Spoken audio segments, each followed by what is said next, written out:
Okay, hello everyone. Glad to see so many of you today. And I'm pleased to introduce our guest speaker of the day, Professor Benoit Gosselin. Professor Gosselin is full professor at the Laval University in Quebec City, where he holds the Canada Research Chair in Intelligent Biomedical Microsystems. After earning his PhD from Polytechnique Montréal and completing a fellowship in Georgia Tech, he has become a leading figure in the fusion of microelectronics and neurosciences. His pioneering work focuses on smart healthcare systems, ranging from miniaturized platform for live brain observation to AI-powered controllers for advanced end prostheses. He's a fellow of the Canadian Academy of Engineering, and his contributions have been recognized with prestigious honors, including the NSERC Broadcast Canada Prize. He's also deeply involved in our community, notably serving as the General Chair for Newcastle and Associate Editor for major IEEE transactions. So please join me in giving him a warm welcome. Thank you very much. Thank you very much. Good morning, and thank you very much for the invitation. So today I will present our work on integrated circuits and systems for intelligent biomedical application. So I did the Spark Biomedical Microsystems Lab at Université Laval, where we developed intelligent biomedical systems, combining circuits, signal processing, and AI. I also hold the Canada Research Chair in Smart Biomedical Microsystems. So we are very active within the IEEE and the research community. I've founded the joint CAS and EMBS chapter in Quebec City in 2015 to cover activities we have in the area of CAS and biomedical engineering. The chapter hosted 50 seminars since 2015. The chapter also hosted the 20th IEEE NeoCAS International Conference in 2022. I also serve as a senior editor for the IEEE Transactions on Biomedical Engineering, which is one of the leading journals in the field. So I encourage you to submit your work to the journal. Now, so traditionally, biomedical systems have been passive. They record signal and analyze them offline. So what we are now moving towards are autonomous and adaptive systems. These systems can sense physiological signals, interpret them, and respond in real time. So importantly, they continuously adapt their behavior based on the feedback from the biological system that they measure. So this transition is possible today because of a convergence of key technologies. Advances in integrated circuits enable smaller and more efficient systems. Embedded AI allows real-time interpretation and decision-making. And progress in sensing and bioengineering provides better access to neural activity and biology in general. So together, these advances enable autonomous closed-loop biomedical systems, which is the topic of this talk. So our work at Laval is structured around three main pillars, which I will cover in this talk. So neurotechnology, intelligent biomedical systems for vital signs measurement, for instance, and RF circuits, RFIC. So neurosignals are extremely weak, on the order of microvolt, as you may know, and very fast, on the order of milliseconds. In real conditions, extracellular recording are noisy, making reliable detection very difficult. This creates a major challenge for real-time processing under tight constraints. Our bridge to the central nervous system in our work is optogenetics. It enables precise control of neural activity using light with much higher specificity than electrical stimulation. The key challenge, however, is delivering sufficient light into tissues to effectively activate the opsin that we put in the cell. Beyond sensing and stimulation, the goal is to close the loop around this system. So the system continually senses neural activity, decodes it in real time, and intervenes through stimulation while adapting through feedback.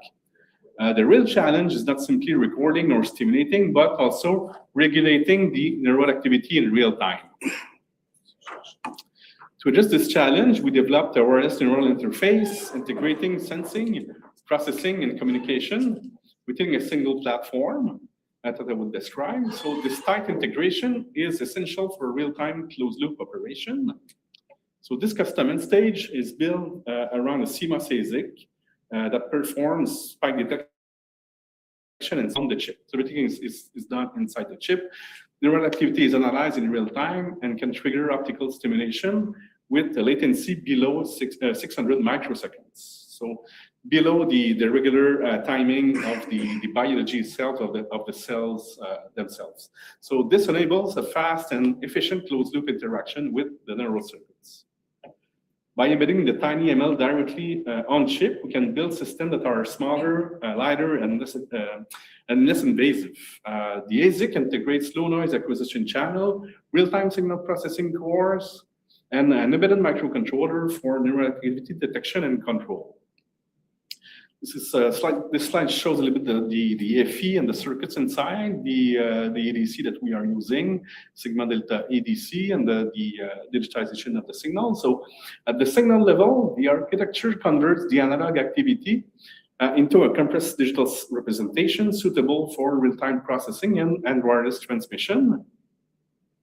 And this slides depicts a little bit what is going on inside the microcontroller.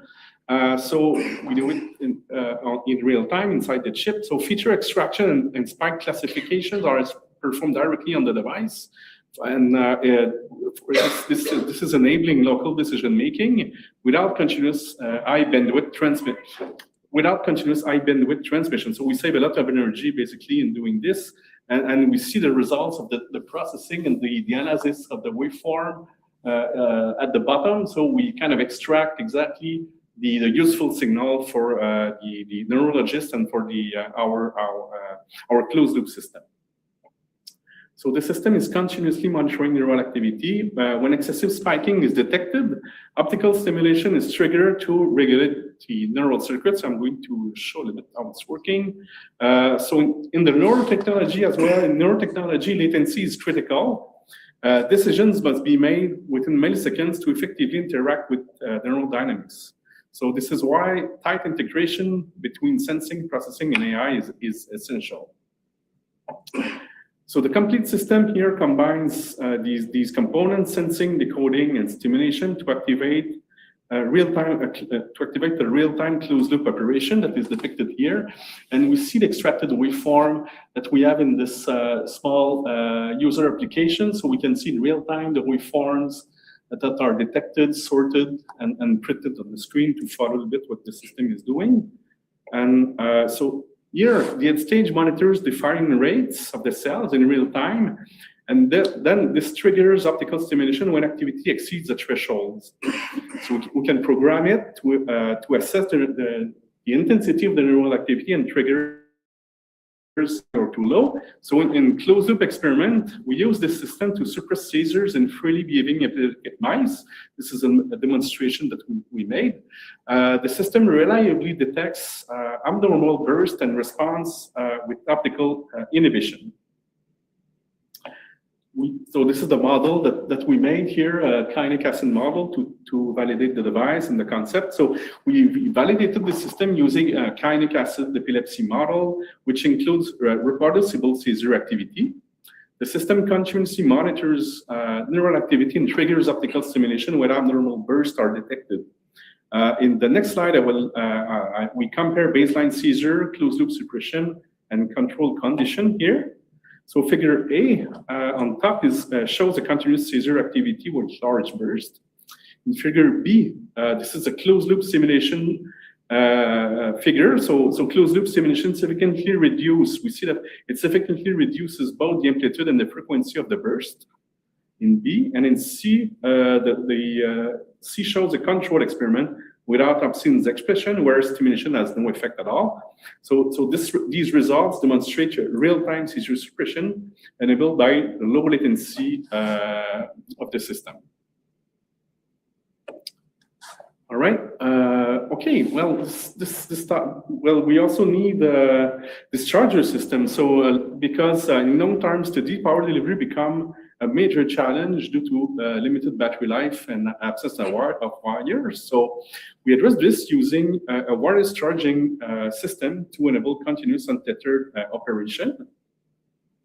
Explain a bit how it's working. So the home cage is placed on a wireless charging platform that provides continuous power to the system, implanted in a freely moving mouse. So we have a custom three-coil transmitter array that generates a magnetic field through resonant inductive coupling, enabling efficient wireless power transfer to a receiver coil that is placed on the animal. So this allows a fully untethered long-term experiment while remaining compatible with standard rod and housing. Here the slides show details on the Class E power amplifier and receiver circuits. So the system can maintain more than 50 milliwatt of received power across the platform, even under strong coil misalignment. But in fact, most of the time, the charger can deliver up to 100 milliwatt, which is enough to simultaneously power the system and continuously recharge the battery at the same time. So this is some test result that we made with a free moving mouse to assess the system, evaluate the power level that we can retrieve from the system. In another project here, so we are also developing high channel count edge stage for another application, and this is for BMI experiment with monkeys, and we are using a Wi-Fi link. This is some research we do with the Université de Montréal in Quebec. And here a larger battery allows for higher power consumption, enabling transmission of up to 128 spikes channels. While with the other system for mice, we had 10 channels in parallel. So of recording. So data compression at some point will further increase the number of channels in a future version even more. So we have developed this module. This is a multitask module that integrates Wi-Fi and BLE connectivity with a programmable microcontroller interfacing the edge stage, and a Python-based server collects and routes the data to the internet directly or to OpenEFES. This is a popular neuroscience interface used for real-time electrophysiology by neuroscientists. So the system is fully replicable using off-the-shelf component and open source tool, and we aim to make it accessible to the community. We have this module that is very important. It enables real-time synchronization between the neural activity that we are recording and some behavioral event. It can be a reaching, grasping task. So neural recording are aligned with the reaching event detect through the laser beam cutting or interruption. And well, it's essential to run some meaningful experiment. And with a latency below 50 microseconds, the system achieves highly precise timing with this RF solution. This is another application. So beyond brain recordings, we are also developing a spinal neural interface for pain research. And in this project, we developed a custom wireless spinal edge stage for real-time neural recording. We are developing this device here with our colleagues from the Institut of the Maladies Neurodégénératives here in Bordeaux. And in this project, we developed a custom wireless spinal edge stage, so for real-time recording in the spinal cord. And we have 8 electrodes positioned on each side of the spinal cord.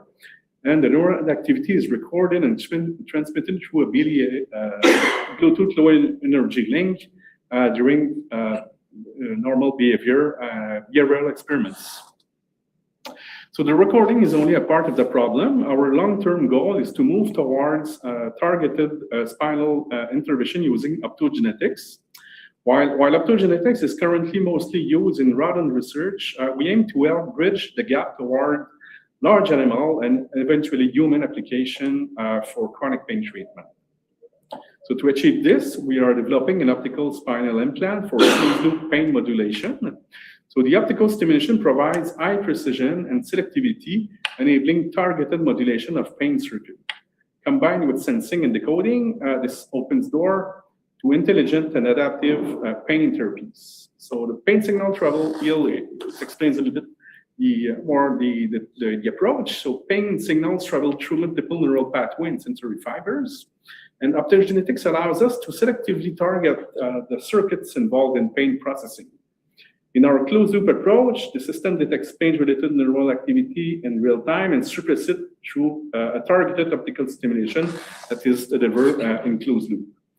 This enables the precise and adaptive neuromodulation with minimal side effects. So, Neurotech, a takeaway message for the Neurotech section. So we enable real-time closed-loop interaction with the neural systems. Neurotechnology is evolving from passive recording devices toward intelligent bioelectronic systems capable of sensing, decoding, and modulating neural activity in real time. Now, let's talk. I want to talk about myocontrol and myoelectric sensors that we are using in a smart prosthetic application project that we have in Quebec, at Laval. So in this project, one of the major challenge in myoelectric processes in general is intuitive control. So because in fact, up to 50% processes are eventually abandoned due to limited usability and non-intuitive interfaces. So most commercial prosthetic hands rely on only 2 EMG electrodes placed on the residual limb, so one on this side and one on the side of the arm. While effective for simple control, this approach provides limited information and restricts the number and precision of the controllable gestures that we can detect. So to increase the amount available of information, we use high-density EMG, or HDMG as we call it. So the concept is illustrated here. So electrodes array are distributed around the limb to capture spatial muscle activation patterns, which are then processed using AI for gesture recognition. The slides illustrate the integration of the HDMG sensor developed at Laval directly into a prosthetic socket. And the building blocks, so the multi-channel acquisition system is built around a 64-channel Intan chip from Intan Technology and a low-power microcontroller for real-time signal acquisition and processing. So the recorded EMG signal, the electromyography signal, are transformed into a special activation map and decoded using deep learning algorithm in real time. So this is a bracelet that we developed to validate our HDMG metrics approach. I will play the video. So this video shows our approach in action based on an HDMG sensor feeding a deep learning network. So the matrix wraps around the arm or residual limb to capture as many signals as possible from as many muscles as possible. So the recorded signals that we see are transformed here into activity maps and processed by AI to perform gesture recognition. An inertial sensor is also used to track the arm position in real time, providing additional information and improving the accuracy of the gesture recognition results. So the HD EMG sensor and the AI are directly integrated into the prosthetic socket, enabling adaptive and more intuitive control. Here more, so the slide shows how AI is embedded into the prosthesis using a dedicated electronic board here. With the AI in the loop, the prosthesis adapts to the user and not the other way around. So the Bluetooth and the Wi-Fi connectivity also enable remote update of the models, online training, and automated data collection as well with volunteers. So it enables to tweak and to improve the system. Here the slides, these figures show different training strategies for myoelectric control. So we move from fully supervised approach towards few shot and even zero shot and transfer learning ultimately to incremental learning for continuous adaptation of the AI. So the goal is to reduce the calibration while improving personalization. Okay, now let's move from myoelectric sensing to vital signs monitoring in general. So for continuous monitoring of vital signs, this is essential in both preclinical research and human healthcare, of course.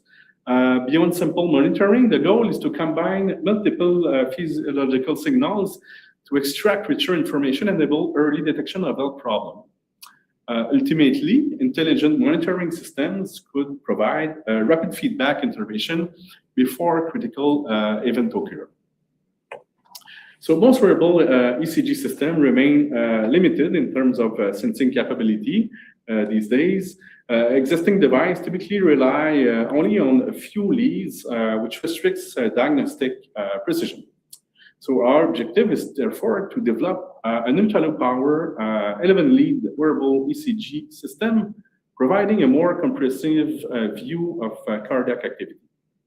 So this is this slide describes a little bit the circuits that are used in the system. So it presents the integrated circuit architecture of the system, and we developed this ASIC. So the ASIC integrates bi-amplifier analog digital conversion and low power control circuitry within a compact platform optimized for ultra-low power operation.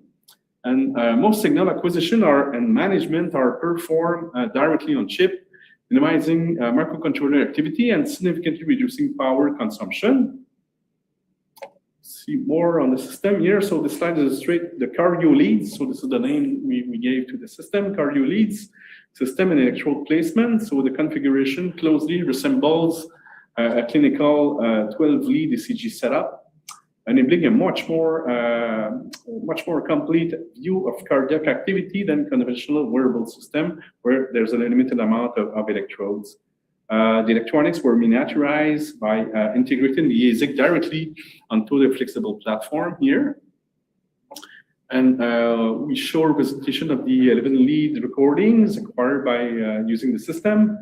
And the measurements were validated with participants and demonstrate the ability to capture high-quality multi-channel cardiac activity with the system. So here, these results demonstrate the low input reference noise, good linearity, and very low power consumption of our circuit. Overall, the system achieved clinical-grade multi-lead monitoring within a compact and energy-efficient wearable platform. So this takeaway here summarizes the shift from raw physiological signals to actionable decision.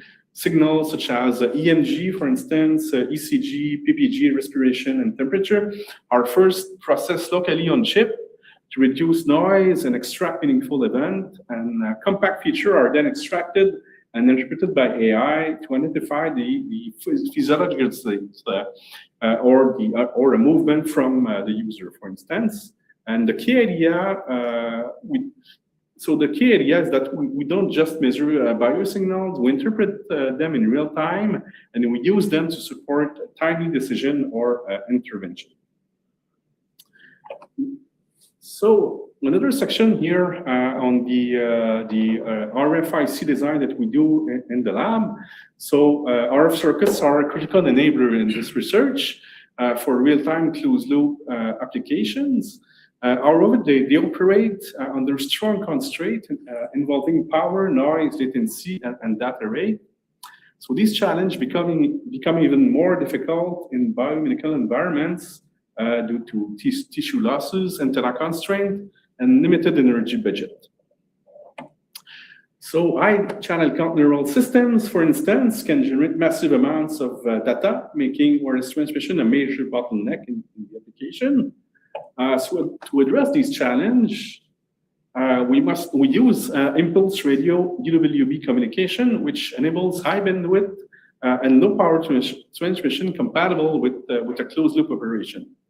UWB communication is particularly attractive for these applications because it combines high data rate, low latency, and very low energy per bit. So to further improve efficiency, we introduce a multi-bit modulation scheme based on the timing between two impulses that enables very high data rate while reducing the pulse repetition frequency. So using this approach, here we developed a custom CMOS UWB transmitter, achieving 400 megabits per second while consuming only 420 microwatts. And we are now developing a dedicated receiver to enable a full real-world system integration.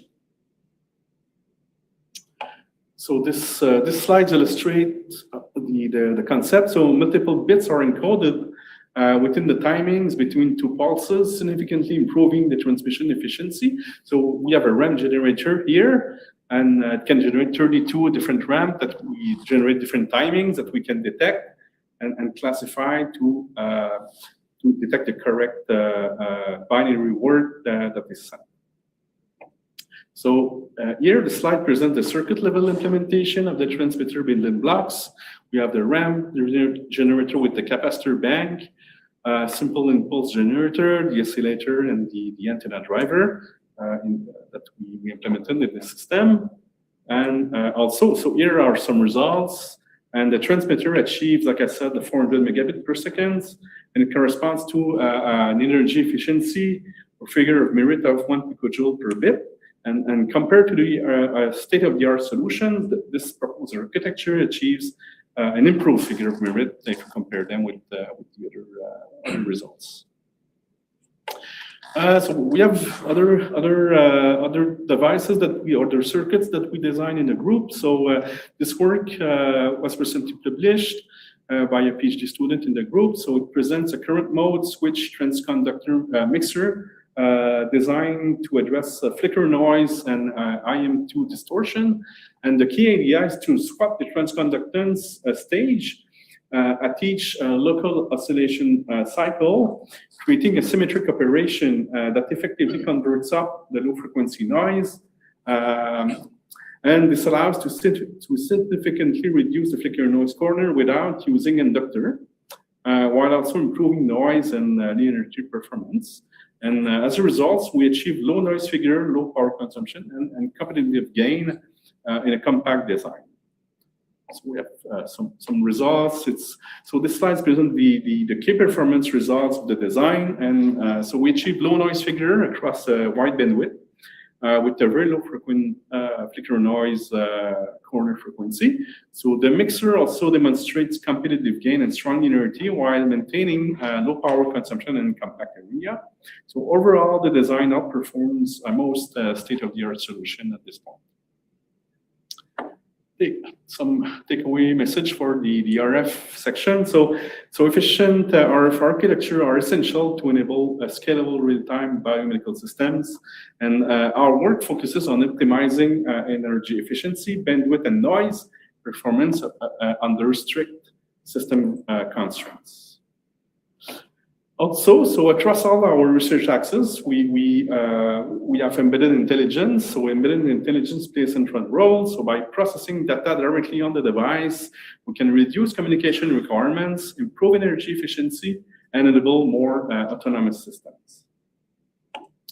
Ultimately, our challenge is not only designing individual components, but integrating sensing, AI communication, and actuation into a unified intelligent system. So this system-level integration is what enables next-generation closed-loop biomedical devices. Here, so in conclusion, we are moving toward intelligent closed-loop neurotechnologies and wearable systems capable of interacting with neural circuits and biology in real-world condition. And integrated circuits are a key enabler of these intelligent biomedical systems. So ultimately, these technologies will pave the way for adaptive therapies and improve patient outcomes. So I would like to thank my student collaborators and partners who contributed to this work. And thank you very much to all for your attention today. It's very appreciated. So this is my group here at Laval. And thank you very much.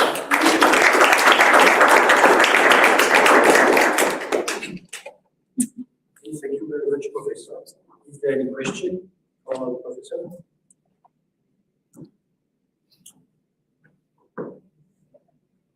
No question. I have one question, but it's not tricky technical question.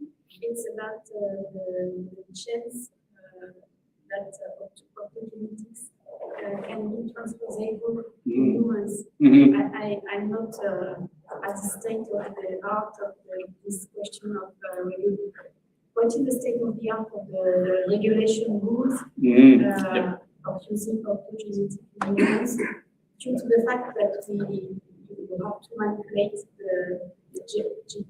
The genome, the genetic code. So no, it's not allowed. So no, it's still. Is there a chance? Yes. Of course, things are evolving and the technology are evolving, but from what I know, still there's not a lot of demonstration with big animals yet. So I think the first step. So it will probably be a technology that will create extremely important opportunity for human in a few years. But the first steps are now, I think, to move from mice to bigger animals. This is we have a project that consists exactly in doing this demonstration. So we want to put the technologies first, demonstrate them into big animal like pork or sheep, and then this will open the way to human. But there's also a lot of ethical questions also that needs to be addressed. Also, the perception of the technology in human and patient is very important. So people have to accept the technology. So I was reading the news last week. So one star, I think in the US or in Hollywood, was very happy because he had gene therapy and he got rid of his cancer. So some therapies are available already, but still there's different aspect to that needs to be. That's still work needs to be done, but it's coming. So this is the status, I think, for this technology.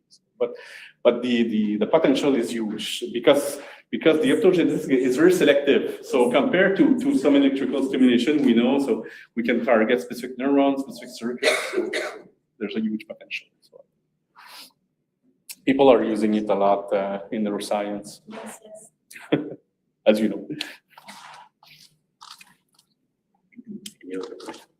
Yes. Thank you, Pastor.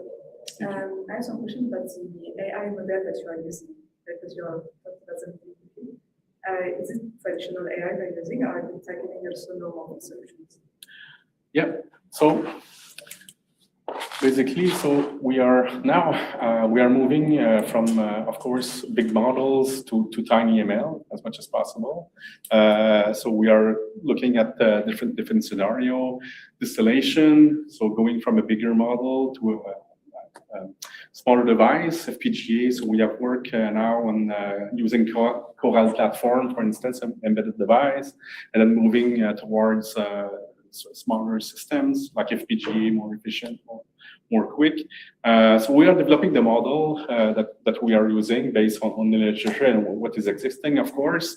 There's lots of different things out there, of course, so we don't want to reinvent the wheel, but usually when you want to go for custom devices or embedded AIs, so we have to tweak the algorithm, we have to change, we have to make something more custom usually. So yes, so we are developing our own models. So I don't know if it answers the questions. So I think. Yeah, so we don't have, so there's no choice of developing custom things at this point because you want to move from GPU, for instance, to much more low power platform and so on.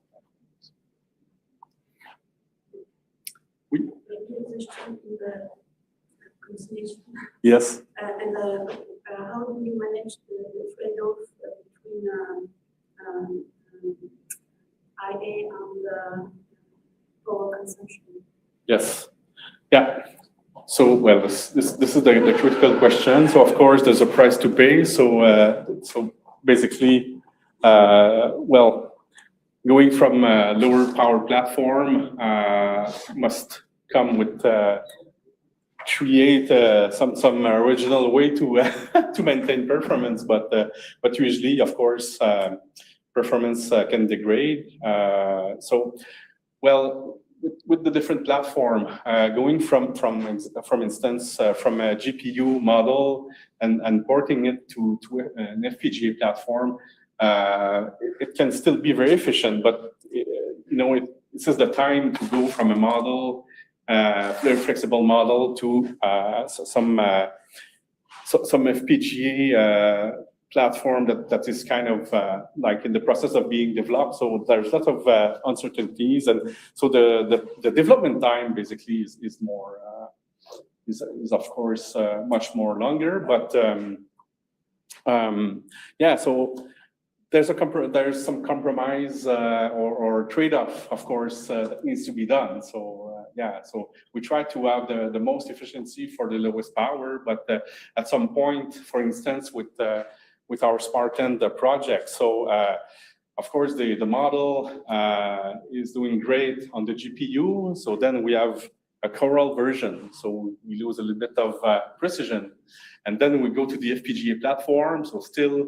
There's a trade-off to be made, of course, because so either we increase the battery size, but or we compromise some of the precision. So it really depends. So we always have to check basically with the user. So this is why, like, the user in this application is always very important, because at some point, they are going to decide if they use the device and what's important inside. So if we increase the battery, they won't like to use the system. So at some point, so this is a huge trade-off, and we need to work with the users also to find the best solutions. So I think it's really important. Yes.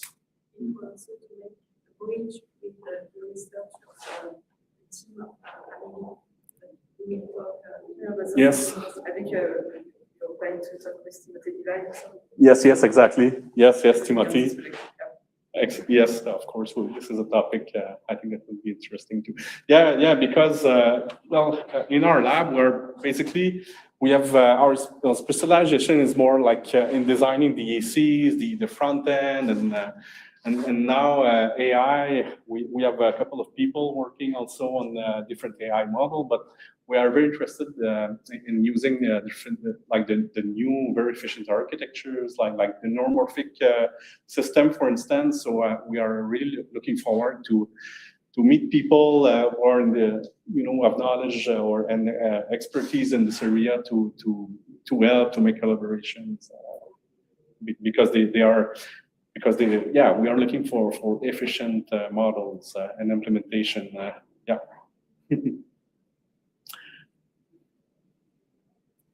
Another question? Okay. Well, thank you again. Thank you very much. Thank you. Great. Very good. Okay, thank you very much for being there. So if you have any other questions, don't hesitate to contact me.